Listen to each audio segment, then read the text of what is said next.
ಕೊನೆಗೂ CM DK Shivakumar ಅವರ ಸಂಪುಟ ವಿಸ್ತರಣೆಗೆ ಮುಹೂರ್ತ ಫೈನಲ್ ಆಗಿದೆ. ಸೋಮವಾರ ಸಂಜೆಯೇ ಸಚಿವರ ಪ್ರಮಾಣ ವಚನ ಫಿಕ್ಸ್ ಅಂತ ಹೇಳಲಾಗ್ತಾ ಇರುವಂತದ್ದು. ಸಿಎಂ ಡಿಕೆ ಸಂಪುಟ ವಿಸ್ತರಣೆಗೆ ಮುಹೂರ್ತ ಫೈನಲ್ ಆಗಿದೆ. ಸೋಮವಾರ ಸಂಜೆಯೇ ಸಚಿವರ ಪ್ರಮಾಣ ವಚನ ಫಿಕ್ಸ್. ನೂತನ ಸಚಿವರ ಪಟ್ಟಿಗೆ ಹೈಕಮಾಂಡ್ ಗ್ರೀನ್ ಸಿಗ್ನಲ್ ಅನ್ನ ಕೊಟ್ಟಿದೆ.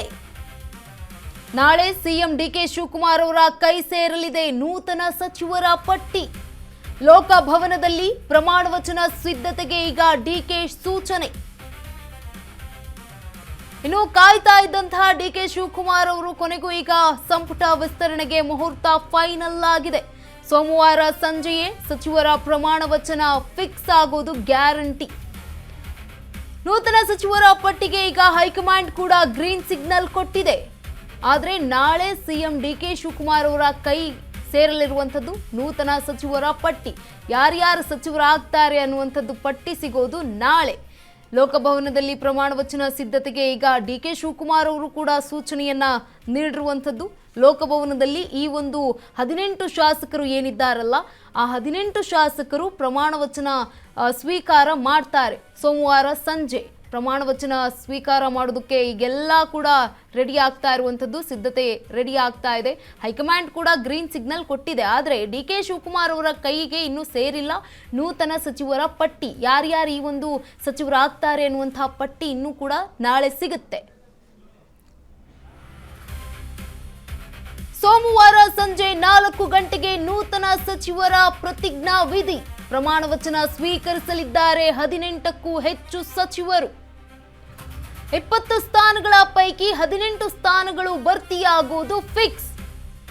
ಡಿಕೆ ಬತ್ತಳಿಕೆ ಸೇರ್ಪಡೆಯಾಗುವ ಸಚಿವರು ಯಾರ್ಯಾರು ಹಾಗಿದ್ರೆ ಅನ್ನುವಂತಹ ಪ್ರಶ್ನೆ. ಸಿದ್ದು, ಬಿಕೆ, ಖರ್ಗೆ, ಡಿಕೆ ಪಟ್ಟಿಯಲ್ಲಿ ಯಾರ್ಯಾರಿಗೆ ಮಣಿಯನ್ನ ಹಾಕಲಾಗ್ತಾ ಇದೆ? ಸಂಭಾವ್ಯ ಸಚಿವರ ಪಟ್ಟಿಯಲ್ಲಿ ಯಾರ್ಯಾರಿದ್ದಾರೆ ಗೊತ್ತಾ ಅನ್ನುವಂತಹ ಪ್ರಶ್ನೆ. ಈ ಕುರಿತಾಗಿ ಅಶ್ವವೇಗದಲ್ಲಿ ಎಕ್ಸ್ಕ್ಲೂಸಿವ್ ಮಾಹಿತಿ ಕೂಡ ಇದೆ. ಸೋಮವಾರ ಸಂಜೆ 4 ಗಂಟೆಗೆ ನೂತನ ಸಚಿವರ ಪ್ರತಿಜ್ಞಾ ವಿಧಿ ಕಾರ್ಯಕ್ರಮ ನಡೆಯುತ್ತೆ. ಪ್ರಮಾಣ ವಚನ ಸ್ವೀಕರಿಸಲಿದ್ದಾರೆ 18ಕ್ಕೂ ಹೆಚ್ಚು ಸಚಿವರು. 20 ಸ್ಥಾನಗಳ ಪೈಕಿ 18 ಸ್ಥಾನಗಳು ಭರ್ತಿಯಾಗೋದು ಬಹುತೇಕ ಗ್ಯಾರಂಟಿ, ಫಿಕ್ಸ್ ಕೂಡ ಹೌದು. ಡಿಕೆ ಬತ್ತಳಿಕೆ ಸೇರ್ಪಡೆಯಾಗುವ ಸಚಿವರು ಹಾಗಿದ್ರೆ ಯಾರ್ಯಾರು ಅನ್ನುವಂತಹ ಪ್ರಶ್ನೆ ಇದೆ.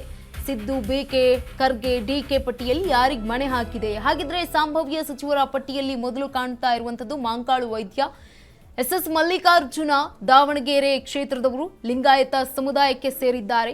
ಇನ್ನು ಎನ್ ಚಲುವರಾಯಸ್ವಾಮಿ ನಾಗಮಂಗಲ ಕ್ಷೇತ್ರದ ಶಾಸಕ, ಒಕ್ಕಲಿಗ ಸಮುದಾಯದವರು. ಶರತ್ ಬಚ್ಚೇಗೌಡರು ಹೊಸಕೋಟೆ ಕ್ಷೇತ್ರದ ಶಾಸಕ, ಒಕ್ಕಲಿಗ ಸಮುದಾಯಕ್ಕೆ ಸೇರಿದ್ದಾರೆ. ಇನ್ನು ಬಿ ಶಿವಣ್ಣ ಆನೇಕಲ್ ಕ್ಷೇತ್ರದ ಶಾಸಕ, ದಲಿತ ಸಮುದಾಯಕ್ಕೆ ಸೇರಿದ್ದವರಾಗಿದ್ದಾರೆ. ಇನ್ನು ಕೆಎಸ್ ಬಸವಂತಪ್ಪ ಮಾಯಕೊಂಡ ಕ್ಷೇತ್ರದ ಶಾಸಕ, ದಲಿತ ಎಡಗೈ ಸಮುದಾಯಕ್ಕೆ ಸೇರಿದ್ದಾರೆ. ಜೆಎನ್ ಗಣೇಶ್ ಕಂಪ್ಲಿ ಎಸ್ಟಿ ಸಮುದಾಯಕ್ಕೆ ಸೇರಿದ್ದಾರೆ. ರುದ್ರಪ್ಪ ಲಮಾಣಿ ಹಾವೇರಿ ಕ್ಷೇತ್ರದವರು, ದಲಿತ ಸಮುದಾಯಕ್ಕೆ ಸೇರಿದವರಾಗಿದ್ದಾರೆ.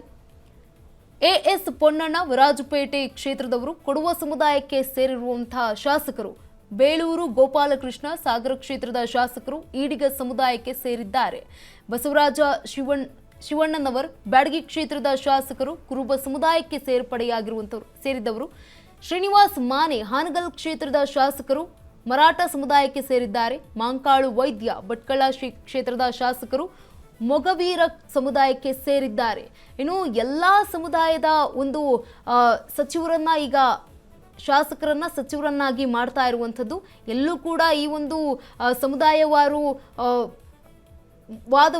ವಾದಗಳು ಪ್ರತಿವಾದಗಳು ಕೂಡ ಆಗಬಾರ್ದು. ನಾಳೆ ದಿನ ಯಾವುದೇ ರೀತಿಯಾಗಿ ಮತ್ತೆ ಒಂದು ಪ್ರತಿಭಟನೆಗಳು ಹೋರಾಟಗಳು ಆಗಬಾರ್ದು. ನಮ್ಮ ಸಮುದಾಯಕ್ಕೆ ಮೇಲುಗೈ ಸಿಕ್ಕಿಲ್ಲ, ನಮ್ಮ ಸಮುದಾಯಕ್ಕೆ ಎಡಗೈ ಅಂದರೆ ಮೇಲುಗೈ ಸಾಧಿಸೋದಕ್ಕೆ ಆಗಿಲ್ಲ ಅನ್ನುವಂತಹ ಮಾತುಗಳು ಕೇಳಿ ಬರಬಾರ್ದು ಅನ್ನುವಂತಹ ಕಾರಣಕ್ಕೆ ಎಲ್ಲ ಸಮುದಾಯದ ಒಂದು ಸಚಿವರಿಗೆ, ಶಾಸಕರಿಗೆ ಈಗ ಸ್ಥಾನವನ್ನ ನೀಡಲಾಗ್ತಾ ಇರುವಂಥದ್ದು.